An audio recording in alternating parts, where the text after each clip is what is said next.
নমস্কাৰ আপুনি চাই আছে মিডডে 18 মই জয়ন্ত মাধৱ গোস্বামী আৰম্ভণিতে এটা ব্ৰেকিং নিউজ ডিব্ৰুগড়ৰ লেজাই বৰদৈ বামত ভয়ংকৰ ঘটনা গাড়ীসহ চেঁচা নৈত সোমাল এজন লোক কৰণী ৰঞ্জন বৰা নামৰ এজন লোক থিতাতে নিহত হোৱা বুলি জানিব পৰা হৈছে সিআৰপিএফত কৰ্মৰত আছিল কৰণী ৰঞ্জন বৰা ছুটি লৈ ঘৰলৈ আহিছিল লোকজন ঘৰৰ পৰা বাহনখন লৈ গৈ থকা অৱস্থাত নৈত পৰে বাহনখন স্থানীয় ৰাইজে লোকজনক উদ্ধাৰ কৰে যদিও বাহনৰ ভিতৰতে মৃত্যু হয় লোকজনৰ এক হুকাবহ ঘটনা ডিব্ৰুগড়ৰ লেজাই বৰদৈ বামত সংঘটিত হৈছে এই ভয়ংকৰ ঘটনা গাড়ীসহ চেঁচা নৈত সোমাল এজন লোক কৰণী ৰঞ্জন বৰা নামৰ এজন লোক থিতাতে নিহত হৈছে এই দুৰ্ঘটনাত সিআৰপিএফত কৰ্মৰত আছিল কৰণী ৰঞ্জন বৰা ছুটি লৈ ঘৰলৈ আহি আছিল লোকজন কিন্তু ঘৰৰ পৰা বাহনখন লৈ গৈ থকা অৱস্থাত নৈত আবদ্ধ হৈ পৰে দুৰ্ঘটনাগ্ৰস্ত হৈ নৈত সোমাই পৰে বাহনখন স্থানীয় ৰাইজে লোকজনক উদ্ধাৰ কৰে যদিও বাহনৰ ভিতৰতে মৃত্যু হয় কৰণী ৰঞ্জন বৰাৰ এক হুকাবহ ঘটনা সংঘটিত হয় চেঁচা নৈত দুৰ্ঘটনাত পতিত হৈ সোমাই পৰে বাহনখন ছুটি লৈ ঘৰলৈ গৈ থকা অৱস্থাত এই দুৰ্ঘটনা সংঘটিত হয় অতি হুকাবহ এক পথ দুৰ্ঘটনা কৰণী ৰঞ্জন বৰা নামৰ সিআৰপিএফত কৰ্মৰত এজন লোকৰ কৰুণ মৃত্যু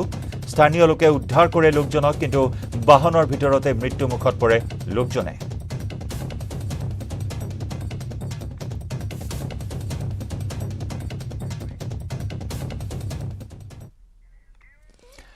মাজুলীৰ আভ্যন্তৰীণ জল পৰিবহণ বিভাগৰ কৰ্মচাৰীক নিলম্বন কনিষ্ঠ অভিযন্তা অসীম বৰুৱা সহ দুগৰাকী কৰ্মচাৰীক নিলম্বন কৰা হৈছে মাজুলীৰ নিমাতী ফেৰী সেৱাৰ গাফিলতিৰ বাবেই নিলম্বন কৰা হয় বৃহস্পতিবাৰে ফেৰীৰ পৰা জাপ দিছিল এজন যুৱকে এই ঘটনাৰ বাবে নিলম্বন কৰা হৈছে বিভাগীয় কৰ্মচাৰী কেইজনক মাজুলীৰ আভ্যন্তৰীণ জল পৰিবহণ বিভাগৰ কৰ্মচাৰীক নিলম্বন কনিষ্ঠ অভিযন্তা অসীম বৰুৱা সহ দুগৰাকী কৰ্মচাৰীক নিলম্বন কৰা হয় মাজুলী নিমাতী ফেৰী সেৱাত গাফিলতিৰ বাবে নিলম্বন কৰা হয় দুইগৰাকী কৰ্মচাৰীক উল্লেখযোগ্য যে বৃহস্পতিবাৰে ফেৰীৰ পৰা জঁপিয়াইছিল এজন যুৱকে আৰু এই ঘটনাৰ বাবে নিলম্বন কৰা হৈছে বিভাগীয় কৰ্মচাৰী দুজনক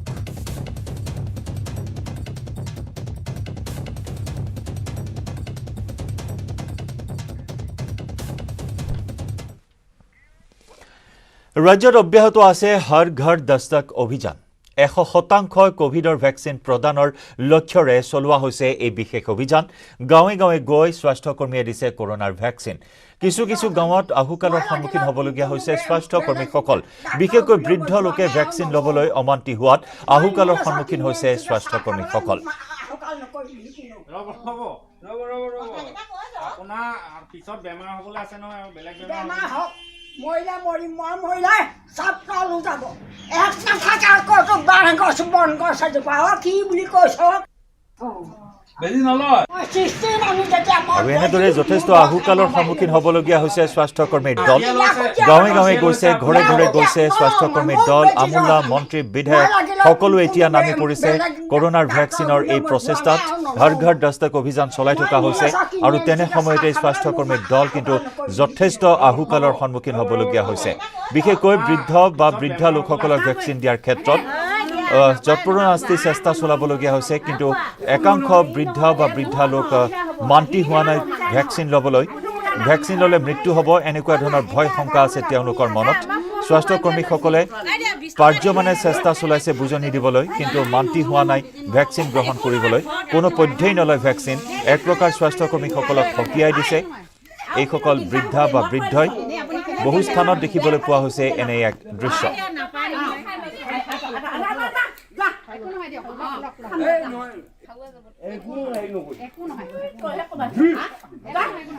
নালাগে নামাৰিব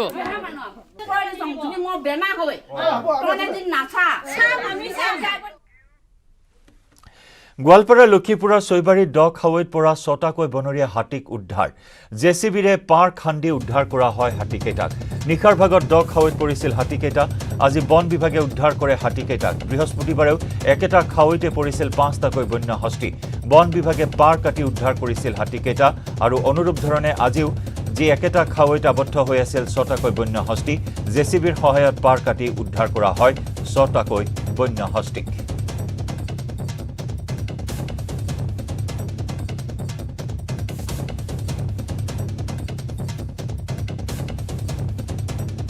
আমি দেখুৱাইছোঁ সেই দৃশ্য জেচিবিৰ সহায়ত এনেদৰে দ খাৱৈৰ পাৰ কাটি উদ্ধাৰ কৰা হয় 6টাকৈ বনৰীয়া হাতী পোৱালিসহ পুনৰ 6টাকৈ বনৰীয়া হাতী আবদ্ধ হৈ পৰিছিল আমি দেখুৱাইছিলোঁ বুধবাৰে নিশাৰে পৰা এই দ খাৱৈত আবদ্ধ হৈছিল 5টাকৈ বন্য হস্তি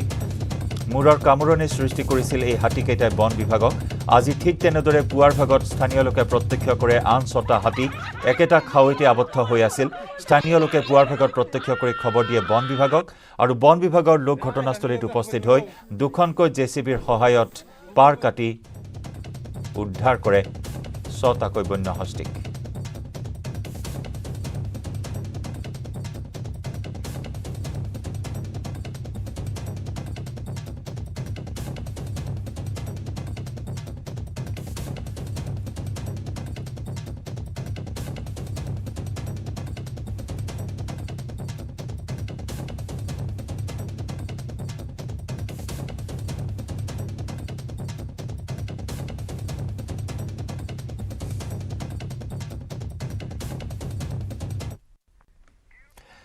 গোৱালপাৰাৰ বলবলাৰ গধাবাৰীত ভয়ংকৰ পথ দুৰ্ঘটনা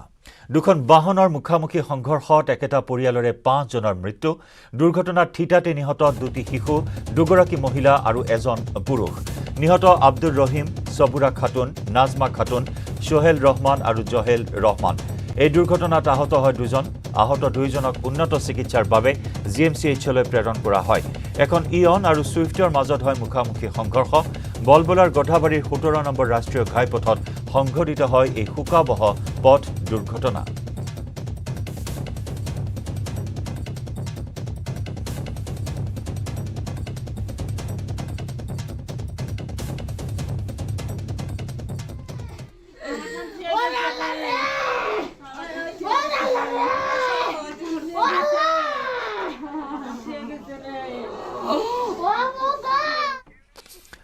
ভাৰত আহি পালে কোভিডৰ নতুন ভেৰিয়েণ্ট অমিক্ৰন প্ৰথমবাৰলৈ ভাৰতত অমিক্ৰনৰ সংক্ৰমণ কৰ্ণাটকত চিনাক্ত 2 অমিক্ৰন আক্ৰান্ত অমিক্ৰনত আক্ৰান্ত এগৰাকী 66 বছৰীয়া লোক 20 নৱেম্বৰত বেংগালুৰুলৈ 66 বছৰীয়া লোকজন আহিছিল দক্ষিণ আফ্ৰিকাৰ পৰা 23 নৱেম্বৰত কৰা কোভিড টেষ্টত ধৰা পৰিছিল আৰু তাৰ পিছতে কোভিড টেষ্ট কৰি দুবাইলৈ গৈছিল লোকজন আনহাতে বেংগালুৰুৰ 46 বছৰীয়া এগৰাকী চিকিৎসকৰ দেহটো ধৰা পৰিছে অমিক্ৰনৰ অৱস্থিতি অৱশ্যে চিকিৎসকজনৰ নাই কোনো ভ্ৰমণ বৃত্তান্ত জ্বৰ কাহ দুৰ্বল অনুভৱ কৰি কোভিড টেষ্ট কৰিছিল চিকিৎসকজনে স্বাস্থ্য মন্ত্ৰালয়ে নিশ্চিত কৰিছে এই তথ্য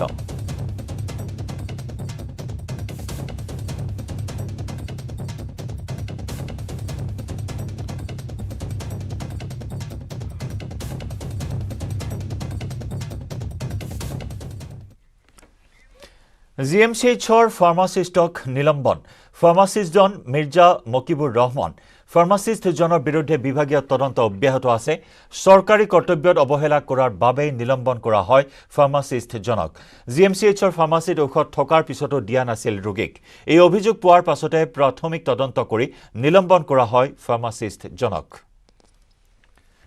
জিএমচিএইচৰ এগৰাকী ফাৰ্মাচিষ্টক নিলম্বন কৰা হৈছে ফাৰ্মাচিষ্টজন হৈছে মিৰ্জা মকিবুৰ ৰহমান এই খণ্ডত আমি পৰৱৰ্তী সময়ত অধিক খবৰ আগবাঢ়িছো অন্য এক খবৰলৈ দুৰ্বৃত্তই নষ্ট কৰিলে ধান খেতিকে ধৰি পাচলিৰ খেতি নগাঁৱৰ কঠিয়াতলীৰ আৰক্ষী চকীৰ অন্তৰ্গত নিজ কঠিয়াতলীত সংঘটিত হৈছে এই চাঞ্চল্যকৰ ঘটনা কঠিয়াতলীৰ স্বপ্নামী গাঁও আৰু জুমৰমুৰ গৰিয়া গাঁৱৰ কেইবাজনো কৃষকে কৰা খেতিসমূহ নিশাই কোনো দুৰ্বৃত্তই নষ্ট কৰে পথাৰত কাটি থোৱা ধান এফালৰ পৰা নষ্ট কৰাৰ লগতে বাৰীৰ উৰহি খেতিকে ধৰি বিভিন্ন শাক-পাচলি খেতি চিঙি ভাঙি সম্পূৰ্ণৰূপে ধ্বংস কৰে দুৰ্বৃত্তৰ দলে শুকুৰবাৰে পুৱা পথাৰলৈ আহি নিজৰ খেতিডৰা দেখি হতচকিত হৈ উঠে কৃষকসকল নিজ হাতেৰে অতি কষ্টেৰে কৰা খেতিডৰাৰ অৱস্থা দেখি এতিয়া মূৰে কপালে হাত দিছে কৃষকে সমগ্ৰ ঘটনা সন্দৰ্ভত উচিত তদন্ত বিচাৰি আৰক্ষীৰ কাষ চাপিছে ভুক্তভোগী কৃষকসকল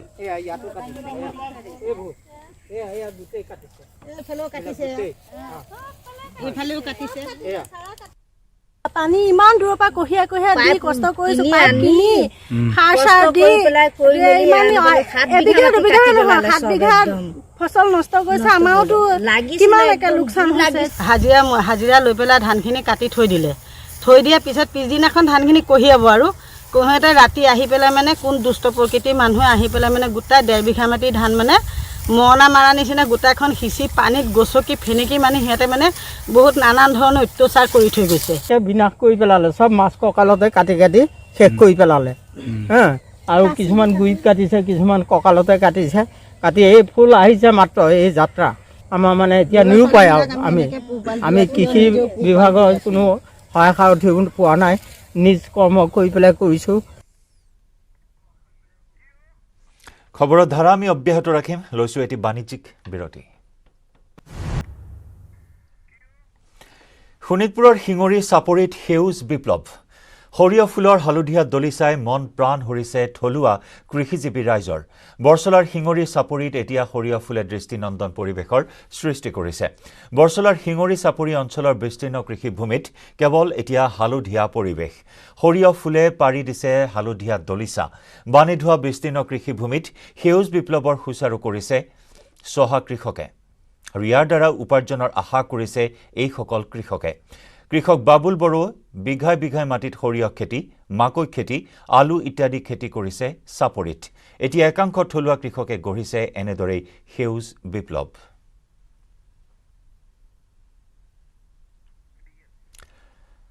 আগবঢ়াইছোঁ আমাৰ সাংবাদিক হৰেণ ভূমিজৰ ৰিপৰ্ট।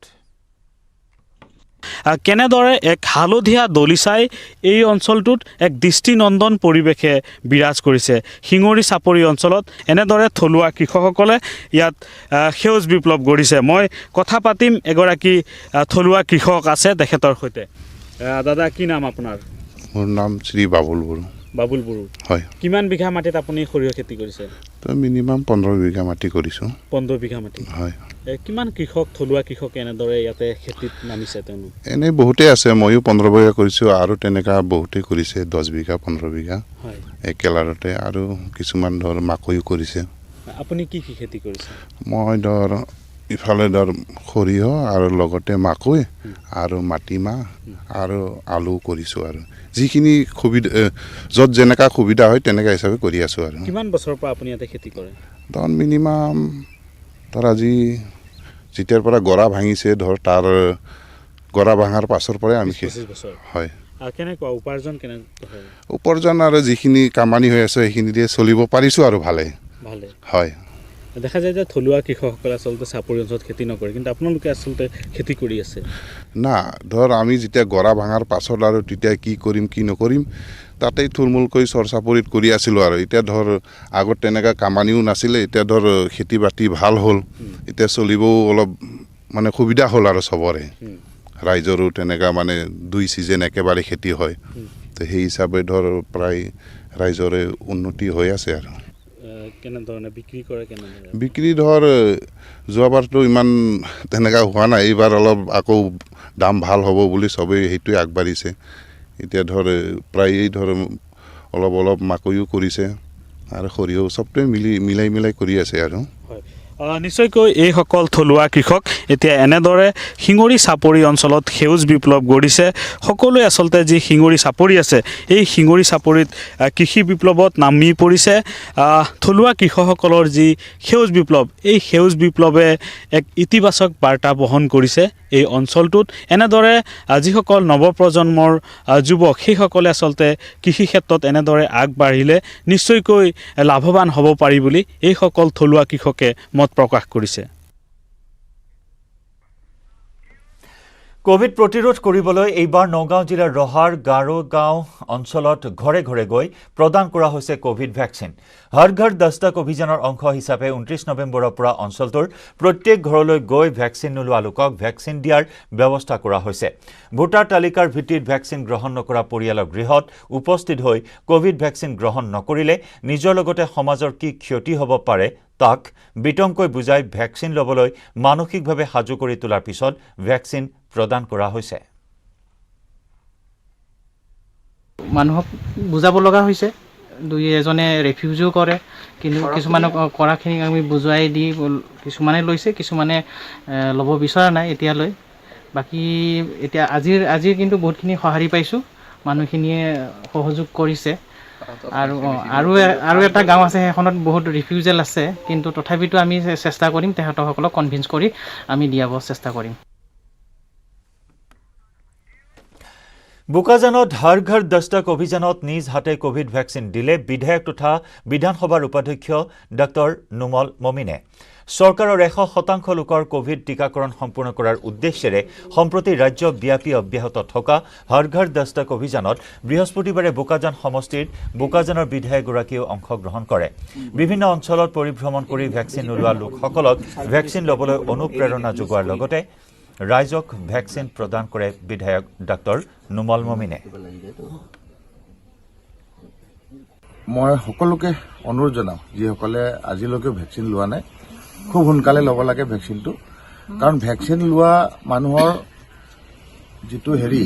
কোভিড যদি ইন ফিউচাৰ হয় খুব কম পৰিমাণত হয় হলে মৃত্যুৰ হাৰটো খুব কম প্ৰায় নমৰেই মোৰ নিজৰ দাদা গুৱাহাটী মেডিকেল কলেজত ভৰ্তি হৈ আছে খুব সিৰিয়াছ কিন্তু ভেকচিন লোৱাৰ কাৰণে তেওঁ বাচিলে আৰু যদি ভেকচিন লোৱা নাথাকিলেহেঁতেন তেখেত এতিয়ালৈকে ঢুকালে হয় আৰু এই ভেকচিন লোৱাৰ বেনিফিটটো এইটো গতিকে আমি সকলোৱে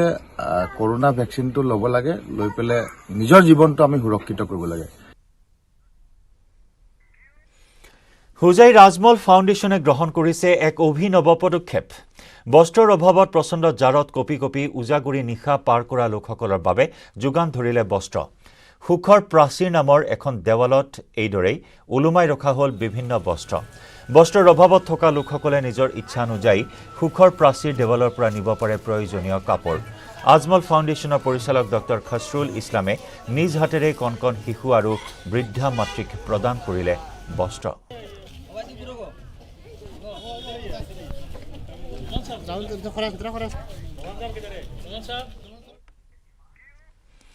ৰাজ্যত কোভিড ভেকচিন 100% কৰিবলৈ ৰাজ্যত ইতিমধ্যে আৰম্ভ হৈছে হৰ ঘৰ দস্তক শীৰ্ষক কাৰ্যসূচী 100% কোভিড ভেকচিন লোৱাৰ আহ্বানেৰে ঢেকিয়াজুলিৰ বলুকা শিল্পী ৰঞ্জন শইকীয়াৰ বিশেষ পদক্ষেপ বলুকা ভাস্কৰ্যৰ মাধ্যমেৰে ভেকচিন ল'বলৈ আহ্বান জনাইছে শিল্পীগৰাকীয়ে গাভৰু নৈৰ বালিচৰত বলুকাত অংকন কৰি ভেকচিন সন্দৰ্ভত আহ্বান শিল্পীগৰাকীৰ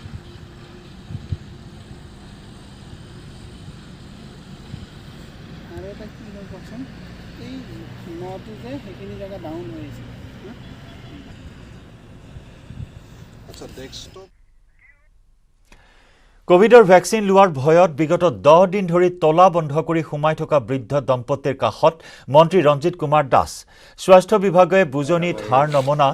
পৰিয়ালটোৰ মহিলাগৰাকীয়ে মন্ত্ৰীৰ বুজনিত অৱশেষত ল'লে ভেকচিন কিন্তু 85 বছৰীয়া লোকজন নাছৰ বান্দা মন্ত্ৰীৰ বাৰম্বাৰ অনুৰোধকো নচ্ছাত কৰি ভেকচিন নললে লোকজনে তেজপুৰৰ চিত্ৰলেখা নগৰৰ বাসিন্দা যাদৱ বসুমতাৰী আৰু তেওঁৰ পত্নীয়ে ভেকচিন লোৱাৰ ভয়ত 10 দিন গেটত তলা লগাই সোমাই আছিল পিছত হৰ ঘৰ দস্তক শীৰ্ষক কাৰ্যসূচীৰ অধীনত বৃদ্ধজনৰ ঘৰত মন্ত্ৰী ৰঞ্জিত কুমাৰ দাস উপস্থিত হৈ বহু বুজনি দিয়াত মহিলাগৰাকীয়ে প্ৰথম পালি ভেকচিন ল'লে যদিও 85 বছৰীয়া অৱসৰপ্ৰাপ্ত শিক্ষক যাদৱ বসুমতাৰীয়ে কোনো পধ্যেই নললে ভেকচিন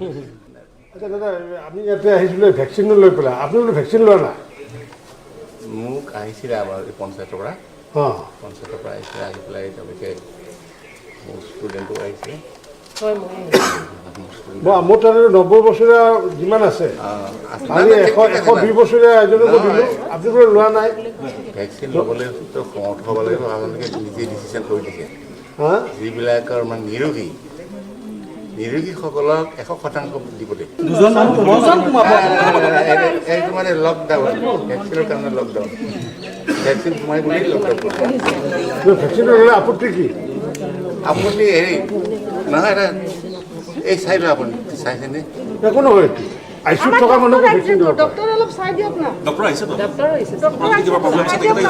আপুনি বাজু চাবি ল'বই বুলি কৈছোঁ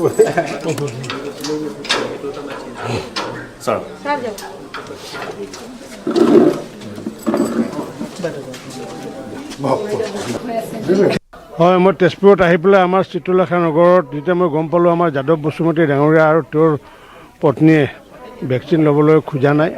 আৰু সেইকাৰণে তেওঁলোকক বুজাইছোঁ আমি যে এই ভেকচিনটো ল'লে একো নহয় ইভেন আইচিউত থকা মানুহকো ভেকচিন দিয়া হৈছে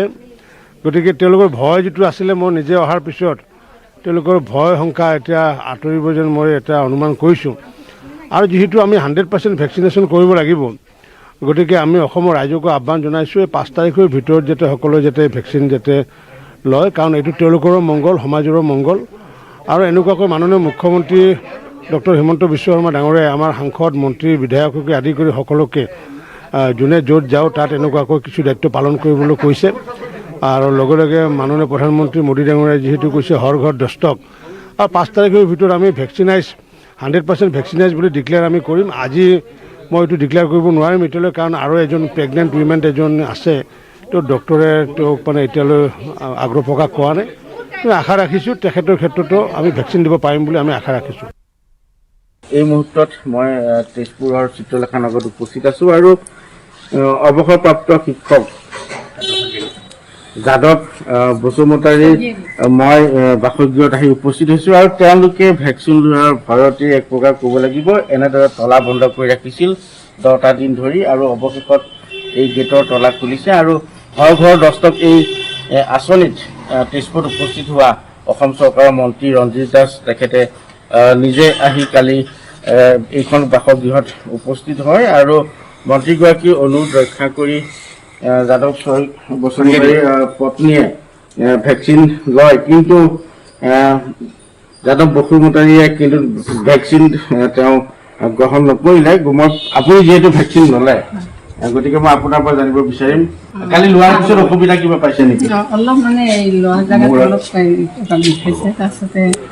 এই মূৰত মানে ৰাতি অলপ জিম লাগিছে তাৰ বাহিৰে বেলেগ অসুবিধা নাই